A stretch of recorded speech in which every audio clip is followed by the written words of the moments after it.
라디오 전망대 정치 한판. 정치 한판 시작합니다. 더불어민주당 서동용 전 의원, 개혁신당 천하람 원내대표 두 분과 오늘 또 함께하겠습니다. 두 분 나와 계십니까? 반갑습니다. 서동용입니다. 네, 안녕하세요. 천하람입니다. 예, 두 분 반갑습니다. 자, 이번 한 주간도 정말 여러 가지 이슈들이 굵직굵직한 것이 많았습니다. 천 대표님, 한 주 어떻게 보내고 계십니까? 네. 국회 필리버스터도 되게 많았고요. 또 요즘 예산결산특별위원회 시즌이라서 굉장히 바쁘게 지냅니다. 또 그 와중에 정상회담도 있고 국민의힘 당대표 선거도 있고 그래서 시간이 참 빨리 가는 것 같습니다. 예. 서 의원님은 한 주간 어떻게 보내셨습니까? 예, 날씨가 여전히 덥고 그래서 다들 좀 힘겨워 하시는데요. 저도 이제 이해순 사건 소송 계속하면서 예. 지내고 있는데 예. 제가 이제 국회의원 안 한 지가 이제 지난 6월로 1년째예요. 그래서 1년 동안은 좀 조용히 있어야 되겠다라는 생각으로 있었고 이제 요즘은 이제 그 1년이 지나서 예. 그동안은 못 뵀던 분들 좀 뵙고 오. 이렇게 하면서 생활하고 있습니다. 그렇군요. 1년 동안은 왜 조용히 있어야겠다라고 생각하신 거예요? 예, 저는 또 작년에 이제 공천이 안 되는 과정이 저에게는 좀 충격적인 일이었기도 하고요. 그리고 제가 이제 지역에 있는 마당에는 현역 국회의원 계시는데 제가 자꾸 나대면 불편하잖아요, 서로. 그래서 알겠습니다. 조금 조용히 있는 예. 듯 없는 듯 지내기로 했었던 겁니다. 그러셨군요. 자, 오늘 주제 토크 하나하나 풀어가 보도록 하겠습니다. 자, 먼저 국민의힘 당대표 선출 얘기부터 해보도록 하죠. 오늘 오전 국민의힘이 장동혁 후보를 당대표로 선출했습니다. 대선 후보 출신을 꺾고 당대표에 당선된 장동혁 신임 당대표. 천 대표님, 이거 이변 예상하셨습니까? 아니요, 저는 예상을 잘 못했습니다. 그러니까 이변이고요. 가능성이야 당연히 열려 있었죠, 선거니까. 그런데 그래도 대중적 인지도가 높고 말씀하신 것처럼 직전에 대선 후보를 했던 김문수 후보가 막판에 그래도 이기지 않겠나 했는데 뚜껑을 열어보니까 당심에서 김문수 후보가 졌어요. 예. 제가 좀 신기했던 게 아니 김문수 후보도 사실은 상당히 치우친 분인데 민심에서 김문수 후보가 이겼거든요. 예. 그럴 정도면 장동혁 후보가 얼마나 민심의 지지를 못 받고 있는지가 보여지고요. 나아가서 김문수 후보가 그럼에도 당심에서 패배한 것은 결국은 막판에 안철수 후보나 한동훈 후보에게 손을 내민 것이 결국 당원들에게는 조금 안 좋은 평가를 받은 것이 아닌가 저는 그렇게 분석합니다. 서 의원님은 어떻게 보셨습니까? 이번 국민의힘 당대표 선거 결과. 예, 이제 찬탄과 반탄의 싸움에서 완전히 반탄이 승리를 했고 지난번 때부터 예, 이미 결선에 두 명 다 반탄이 그렇죠. 올라갔었죠. 예. 이제 그나마 그래도 김문수 후보가 대통령 후보이기도 했고 자그마치 41%를 얻었어요. 예. 그러면 대중적으로는 완전히 어느 정도 지지세를 갖고 있는 분인데 이분이 떨어졌단 말이죠. 그래서 지금 최고위원 선거도 마찬가지고 당대표 선거도 마찬가지고 굉장히 좀 이렇게 국민의힘이 극단화되어 가고 있는 방향에 있고 그 결과가 좀 장동혁 당선으로 표출된 게 아닌가 저는 그런 생각을 해봤고요. 예. 어쨌든 보수 정당으로서 국민의 지지를 받고 정상적인 정당 활동이 가능하기가 좀 어려운 방향으로 자꾸 국민의힘이 흐르고 있는 게 아닌가 그런 생각은 있었습니다. 알겠습니다. 앞으로 이제 국민의힘 혁신하겠다라면서도 이재명 정권을 끌어내리겠다라고 밝혔습니다.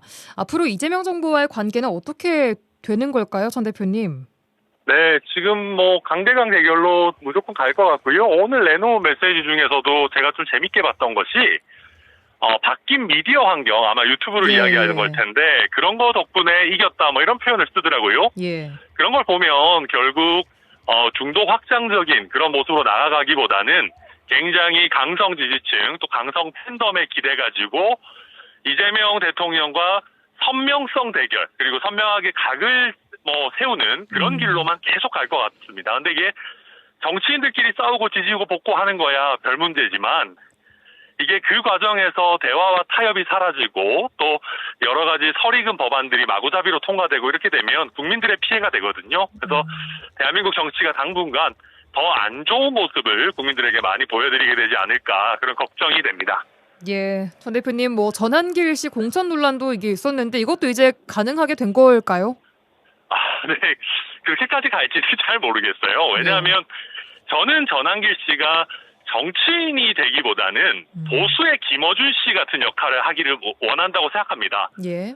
왜냐하면 직접 뭐 지명직 최고위원이 되거나 아니면 선거에 출마하거나 그렇게 되면 과거에 했던 행각들이 결국 다 수면 위로 올라오거든요.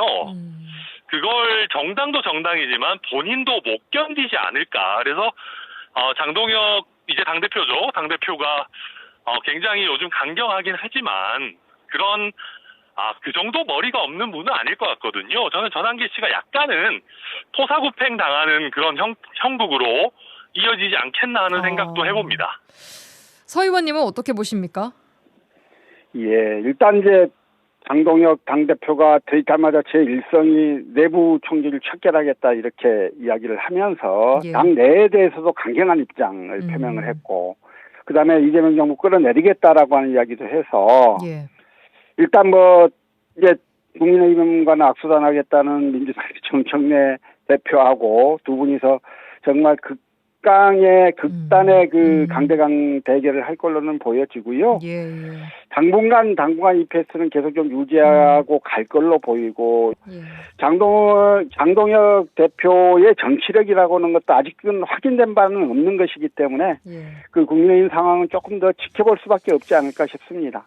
예, 알겠습니다. 아까 천 대표님께서 설익은 법안 통과라고 말씀 주셨었는데 최근 국회를 통과한 법안들 좀 보겠습니다. 노란봉투법과 이른바 더 센 상법, 2차 상법 개정안이 어제와 그제 차례로 국회에서 통과가 됐습니다.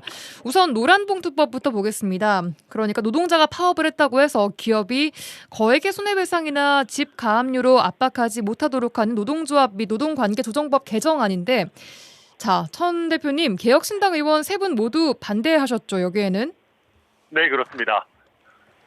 저희 개혁신당의 의견은 말씀하신 손해배상 책임을 제한하는 부분까지는 일정 부분 받아들일 수 있다는 거였습니다. 예. 그런데 저희가 받아들일 수 없었던 것은 하청이 원청에 대한 보석을 요청할 수 있도록 하는 부분 그리고 사업 경영상의 판단에 대해서도 노동쟁이 그러니까 파업을 할 수 있도록 한 부분 같은 경우들이 굉장히 털이 졌다. 그리고 현장에서 여러 부작용을 일으킬 수 있다라는 점 때문이었습니다. 예. 그래서 그런 점 때문에 저희는 셋 다 반대를 했고요. 예. 그래서 짧게만 말씀드리면 사실 민주당이 지난번 윤석열 정부 하에서 이 노란봉투법을 통과시키려고 할 때 이 세 가지 쟁점을 다 넣었었는데요. 예.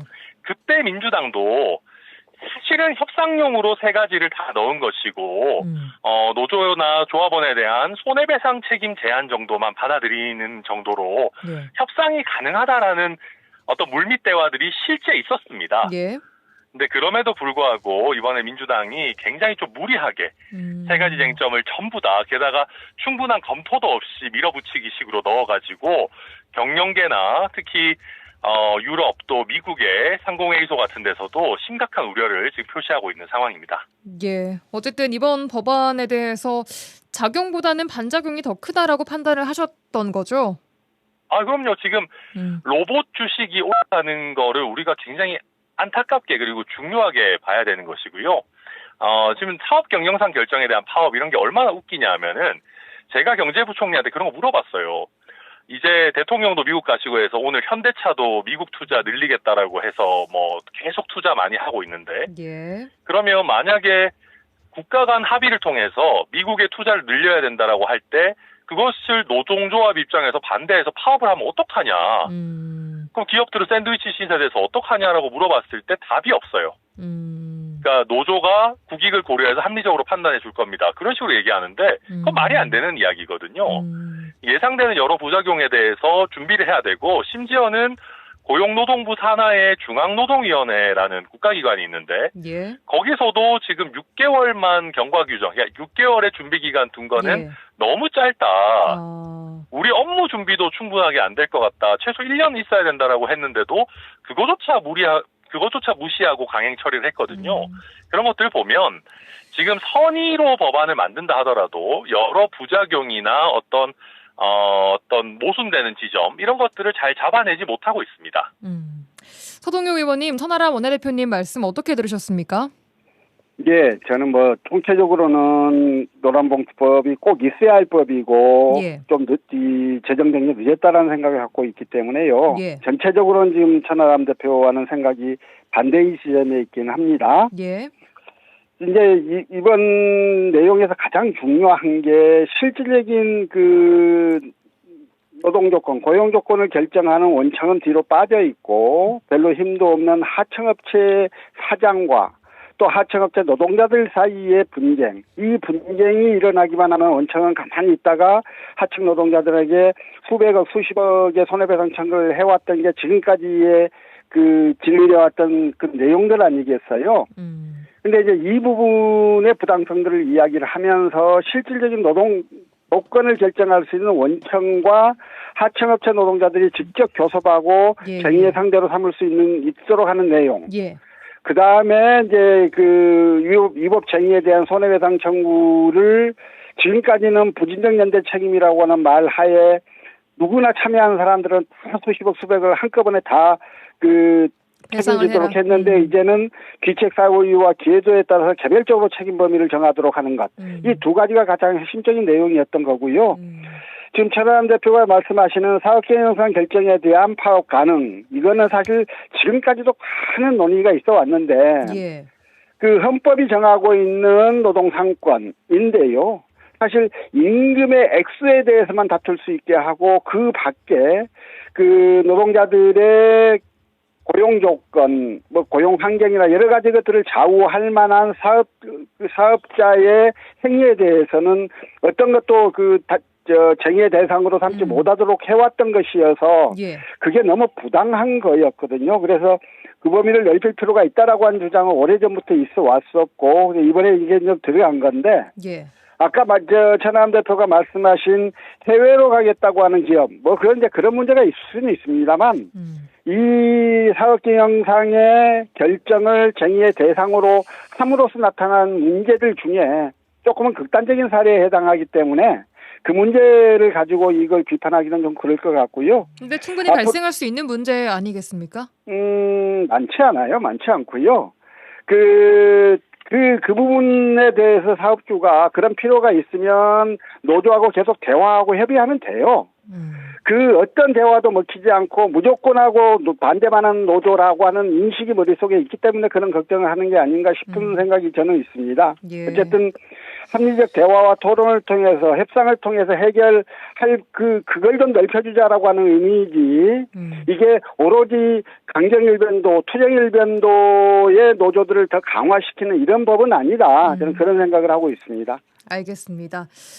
자, 또 국회를 통과한 한 가지 더 센 상법, 이른바 2차 상법 개정안인데요. 어제 국회를 통과했습니다. 이번 법안 또한 국민의힘은 표결에 불참한 가운데 찬성 180표, 기권 2표. 이번에도 기권 2표는 개혁신당에서 나왔습니다. 이준석 대표하고 천 원내대표께서 기권표를 던지신 거죠? 네, 그렇습니다. 이거는 반대가 아니고 왜 기권입니까? 사실 이번에는 이제 2조 원 이상의 그러니까 아주 큰 대기업들이죠. 예. 대기업 집단에 대해 가지고는 집중투표제를 의무화하는 그런 예. 법안입니다. 그러니까 예. 지금도 집중투표제를 선택으로 할 수 있었는데 이걸 의무화하는 방안이거든요. 예. 근데 이게 사실 소수주주의 어떤 표결 권한을 높인다라는 면에서 우리 주식시장이나 또 우리 기업의 건전한 어떤 지배구조를 위해서 일정 부분 필요할 수도 있습니다. 그런데 지금 특히 요새는 외국의 또 어떤 투기자본, 헤지펀드 같은 부분들이 또 우리 기업들의 경영권을 굉장히 탐내는 부분들이 좀 있어요. 근데 그런 것들에 대한 부작용을 충분하게 이번에 논의가 과연 된 것인가? 민주당에서 너무 좀 일방적으로 여러 어떤 논의나 또 반대 입장을 충분히 듣지 않고 좀 일방적으로 독주하는 그런 거는 좀 부담스럽고 또 지금 노란봉투법부터 시작해서 자꾸만 기업에 부담을 주는 입법을 계속 이어가고 있습니다. 대통령이 네. 말로는 뭐 코스피 5천, 뭐 진짜 성장 이렇게 이야기하시지만은 계속 규제나 어떤 부담을 지우고 있는 상황이기 때문에 저희가 네. 이 부분은 좋은 취지와 불구하고 좀 신중할 필요가 있겠다라고 판단한 겁니다. 이주영 의원은 불참하셨던데 특별한 이유가 있습니까? 아니 뭐 약간 그날 조금 건강이 안 좋으셨던 개인적인 걸로 이유였습니까? 네네네. 알겠습니다. 자, 서동용 의원님 더 센 상법 2차 상법 개정안에 대한 개혁신당의 입장 들어봤는데 어떠십니까? 물론 이제 그 지금 현재 경영권을 장악하고 있는 대주주들 입장에서는 지금과 같은 제도를 그대로 둬서 안정적으로 누구든 자기들 자신들의 경영권에 그 저항하지 못하고 또는 그 공격하지 못하도록 막는 이런 장치를 갖고 있으면 좋을 텐데 예. 그래가지고는 기업의 투명성들이 더 확대되지 않습니다. 지금 코스피 5천을 위해서도 우리나라 대기업들이 더 기업의 투명성들을 강화하고 더 투명한 회사에 대한 대중의 신뢰를 기반으로 해서 회사가 성장할 수 있다는 인식을 가질 필요가 있을 것 같고요. 예. 일부 지금 경영진에서 이야기하는 그 경영권 불안의 문제, 특히 이제 그 헤지펀드에 의한 뭐 경영권 불안 등등을 이야기하는데 그런 필요가 그런 부분들에 대한 문제는 또 그거대로 좀 풀어야 할 문제이지 그런 것들을 이유로 해서 기업의 투명성을 더 강화하는 그런 노력들을 좀 불온시할 일은 아니다. 저는 그런 생각이어서 앞으로 더 많은 대화와 논쟁들을 통해서 이 문제를 좀 해결해 나가야 되겠지만 예. 이번 이제 상법 2차 개정안이 지향하는 바에 대해서는 지극히 옳은 방향으로 잘 가고 있는 거다. 저는 그런 생각을 갖고 있습니다. 예. 자, 정상회담 이야기로 넘어가 보도록 하죠. 먼저 어제 있었던 미국과의 정상회담 이전에 일본에서 이시바 시게루 총리와의 회담을 가졌는데 정상회담 결과가 공동 언론 발표문 형태로 공개가 됐습니다. 한일 정상회담 내용은 어떻게 보셨습니까? 서 의원님. 예. 뭐 이제 뭔가 이제 한일 간의 관계가 미래지향적으로 좀 변해야 한다. 그리고 상호 호혜적인 공동이익을 향해서 나아가야 한다. 뭐 이런 점에 대해서는 그러지 말자고 이야기하는 사람은 없을 텐데 예. 그러한 필요성과 더불어 우리가 갖고 있는 과거에 대한 우리의 과거에 대한 일본 정부의 솔직한 사과와 그 반성이 전혀 전제되지 않은 이런 것들 때문에 우리 국민들이 도저히 좀 받아들일 수 없는 지점들이 있지 않겠습니까? 이번 이재명 대통령은 사실 이제 윤석열 정부에서 한미일 동맹으로까지 나아가는 강고한 관계들을 맺어놨는데 그렇게 되는 경우 중국과 러시아와 같은 북방 국가들과 적대 관계에 놓일 수밖에 없는 현실적 이유 그런 문제점들이 발생하는 것이어서 일단 한일으로 한미 간의 관계를 상호 협력적으로 풀어가는 건 풀어가되 그것들이 자칫 그러니까 중국과 러시아의 관계, 한국과의 관계를 더 나쁘게 악화시키는 그런 방향으로 흘러가는 것들을 막는 좀 다면적 외교 관계들의 수립이 필요했던 것이고 그러나 이제 앞서 이재명 대통령이 했던 그 언론 인터뷰를 보면 김대중 오부치 선언을 읽는 그리고 더 나아가서는 그를 넘어서는 새로운 한일 관계를 만들어 보고 싶다 이렇게 했었는데 실제 공동 발표문에는 그런 내용들은 진전된 입장 표명이 전혀 나오지가 않았어요. 양국 정상 발표문에 이시바 총리는 1998년에 21세기를 위한 새로운 한일 파트너십 공동선언 이게 김대중 오부치 선언인데 이 김대중 오부치 선언을 포함해 역사인식에 관한 영대 내각의 입장을 전체적으로 개성하고 있음을 언급했다. 이렇게 나와 있는데 김대중 오부치 선언을 포함해 역사인식에 대한 역대 내각의 입장에는 침략도 부인하고 독도에 대한 영유권 문제도 있었고 뭐 여러 가지 문제들이 있는 것들에 대해서 정확하게 짚어내지 못한 거에 대해서는 좀 아쉬움이 있다. 저는 그런 생각을 좀 가지고 있습니다. 이재명 대통령 야당 시절부터 지난 정권을 향해서 굴욕 외교라고 비판을 해왔기에 이번에 뭔가 좀 더 당당하고 직접적으로 일본의 사과와 책임 인정을 받아내지 않을까 이런 기대도 좀 있었거든요. 서 의원님. 불가피한 면은 있을 거라고 생각은 해요. 아까도 이야기를 했지만 지금 한미일 관계에 있어서 한국의 위치를 다시 정립해야 되는 필요가 있고 특히 예. 트럼프 이후 이 관세를 포함을 해서 트럼프의 행태에 대한 그 여러 가지 우려들이 있는 것인데 한미 간의 관계를 제대로 풀기 위해서 한일과의 관계들을 지금보다는 조금 더 진척된 관계를 만들어 가야 한다라고 하는 그런 압박감들이 좀 있었을 거라고 생각은 하지요. 예. 그래서 이해 못할 바는 아닌데 그러나 좀 아쉬움은 있다 이런 생각이 듭니다. 알겠습니다. 천 대표님께서는 한일 정상회담 내용은 어떻게 보셨습니까? 우선. 저는 사실 그 사진만 가리고 보면은 윤석열 대통령이 하고 오신 줄 알았어요. 거의 뭐 예를 들면 한일 청구권, 그러니까 우리 위안부 할머니들의 손해배상 청구권 협상도 사실 대위 변제로 그냥 마무리하겠다. 그게 사실 윤석열 정부 입장이었죠. 그리고 거기에 대해서 민주당은 굉장히 크게 반발을 하고 그 개인의 청구권을 살려야 된다. 또 우리 법원에서 인정된 걸 왜 포기하느냐 하는 굉장히 강경한 입장이었는데 제3자 면제 방식 두고요. 예. 그렇죠. 그런데 이거를 거의 일본의 어떤 요구나 이런 부분들 굉장히 많이 받아주는 형태가 됐습니다. 그래서 사실 뭐 저도 조금 이렇게까지 할 게 있나라는 생각이 들긴 하지만 뭐 어쨌든 어쩌면은 이런 게 또 그 이재명 대통령이 워낙 민주당이나 어떤 진보 진영에서 넓은 지지를 받고 있으니까 그 지지를 바탕으로 과거사 문제는 일단락을 짓고 미래로 나아가자라는 과거에 박근혜 대통령이 보수 진영의 지지를 등에 업고 중국과의 관계 개선에 적극적으로 뛰어들었던 그런 거랑 뭐 약간 비슷해 보이기도 합니다. 그래서 뭐 재밌게 보자면 만약에 똑같은 얘기를 윤석열 전 대통령이나 아니면 국민의힘 정치인 누군가가 하고 왔다면은 아마 민주당은 또 그 굴욕 뭐 외교다 내지는 뭐 매국 외교다 또 뭐 노노 재팬 해야 된다 뭐 이렇게 했을 텐데 이재명 대통령은 그 정도로 불만이 세게 나오지 않을 거라는 걸 알고 좀 전략적 선택을 한 걸로 이렇게 보여집니다. 알겠습니다. 자, 이제 한미 정상회담 이야기도 잠깐 해볼 텐데 공동 발표문은 따로 없었습니다. 지금까지 언론을 통해 나온 내용들 종합하신다면 좀 몇 점 주시겠습니까, 서 의원님? 내용을 잘 모르겠어요. 그러니까 일단 이제 직접 TV에 이제 생중계된 부분이 있고 그 이후에 비공개 회담들이 있었는데요. 그 내용들이 지금 전부 다 공개가 안 되고 있어서 그러니까 조각조각 나 있잖아요. 지금 내용들이 조금.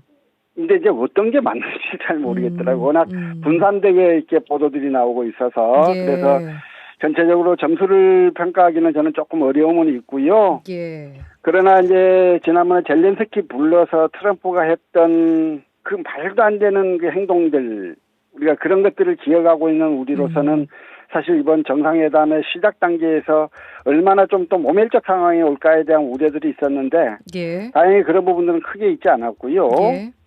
지금 지난 관세 협상에서 좀 큰 틀의 합의만 했고 구체적인 거는 이번에 한미 정상회담에서 하기로 했던 건데 그 내용이 아직 구체적으로 발표되고 있지는 않고 그 밖에 지금 주한미군의 전략적 유용성 문제나 또는 방위비 분담금 문제나 이런 우리 국민들이 강하게 관심을 가지고 있는 부분들은 아직 내용을 잘 모르겠는데요.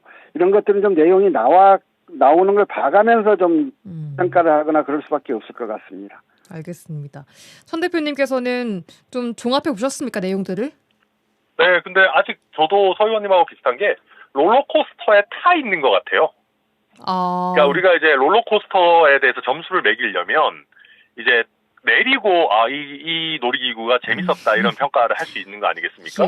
근데 아직까지 약간 타 있는 것 같은 기분입니다. 워낙 뭐 정상회담 하기 몇 시간 전에 뭐 되게 그 SNS로 굉장히 강한 공격이 들어왔고 그에 반해서 저는 이재명 대통령 뭐 잘 준비하고 트럼프 대통령 잘 띄워주고 해서 정작 만났을 때는 뭐 아주 정말 그 트럼프 대통령 축켜 세워줬죠. 축켜 세워주고 덕분에 또 하기에 잘 마무리했고 그래서 저도 사실은 이 정도면 지난번에 관세 협상 이후에 방위비나 여러 문제를 좀 잘 마무리할 수도 있겠구나. 트럼프 대통령과 구체적인 거를 큰 틀에서라도 합의를 해올 수 있겠구나 기대를 했는데 막상 또 공동성명이나 발표문은 없는 거예요. 그래서 이게 뭐지? 적어도 조금 지금은 평가하기가 애매한 상황이고, 그러나 뭐 서 의원님 말씀처럼 최악은 피한 것 같습니다. 최악은 이제 뭐 정상들끼리 만나가지고 서로 싸우고 뭐 아니면 트럼프 대통령이나 제이디 벤스 부통령이 막 호통치고 이런 거는 최악이지 않습니까? 그런 거는 피했기 때문에 그런 점에서는 저는 이재명 대통령이 어쩌면은 좀 민주당이나 진보 진영에서 약간 좀 굴욕적이다 내지는 너무 띄워준다는 평가를 받더라도 예. 좀 주어진 상황 속에서 충실하게 준비를 하신 거 아닌가 그렇게 평가합니다. 예, 알겠습니다. 자, 마지막으로 지역 이슈 하나 보겠습니다. 5극 3특 국가 균형 성장 전략 이재명 정부가 추진을 하고 있는데요.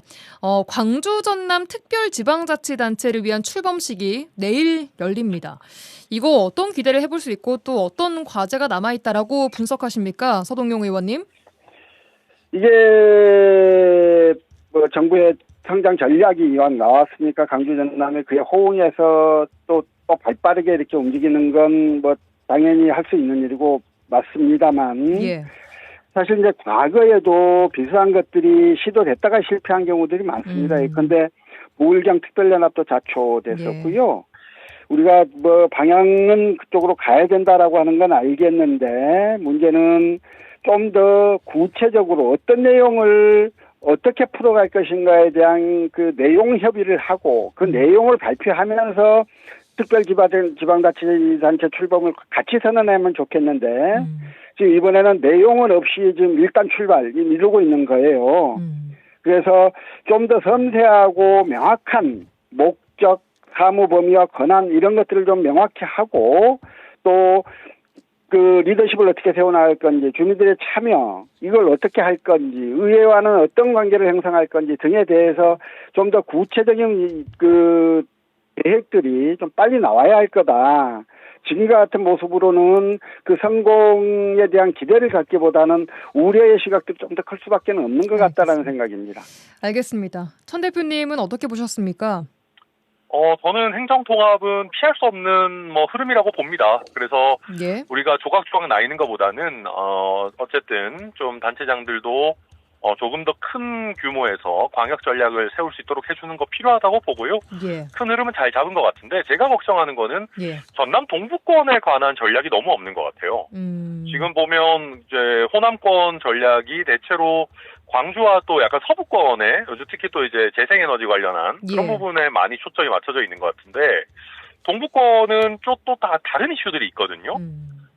그런데 뭐 예컨대 지금 여러 주력 산업군으로 분류해 놓은 걸 봐도 석유화학 산업이 요즘 좀 안 좋고 또 철강도 좀 주춤한 상황이다 보니까 일부러 약간 부담스러워서 뺀 건지 모르겠는데 동부권의 어떤 사업이랄지 뭐 산업이랄지 어떤 통합됐을 때 시너지랄지 이런 부분들에 대해서는 너무 내용이 없어서 이거 좀 너무 이렇게 전남 동부권을 지금 잘 제대로 평가나 파악을 안 하고 가고 있는 거 아닌가 그거는 좀 걱정이 됩니다.